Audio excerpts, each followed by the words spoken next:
Hi friends, ఎలా ఉన్నారండి? అందరు బాగున్నారండి? నేను కూడా చాలా బాగున్నా. మిరియాల పొడి చేసి చూపిస్తాను చూడండి. దీనికోసము మినపగుండ్లు, శనగబ్యాళ్ళు, ధనియాలు, జీలకర్ర బాగా దోరగా ఫ్రై అవ్వాలి. సిమ్లో కొంచెం మెంతులు వేసి, మిరియాలు, తర్వాత వచ్చేసి కొద్దిగా ఆయిల్, ఒక్క స్పూన్ ఆయిల్.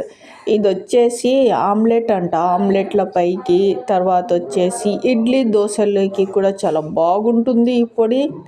తెల్ల నువ్వులు, తర్వాత వచ్చేసి ఎండుమిర్చి, ఇంకా వెల్లుల్లి, ఉప్పు తగినంత వేసి మిక్సీకి పట్టేయడమే, అంతే. చాలా సింపుల్ అయిన మిరియాల పొడి అయితే రెడీ అయిపోయింది. ఇది టేస్ట్ అయితే సూపర్ వచ్చింది. వేడి వేడి అన్నంలో ఒక స్పూన్ నెయ్యి వేసి పొడి కలుపుకొని తింటే టేస్ట్ అబ్బబ్బబ్బా అదిరిపోయింది.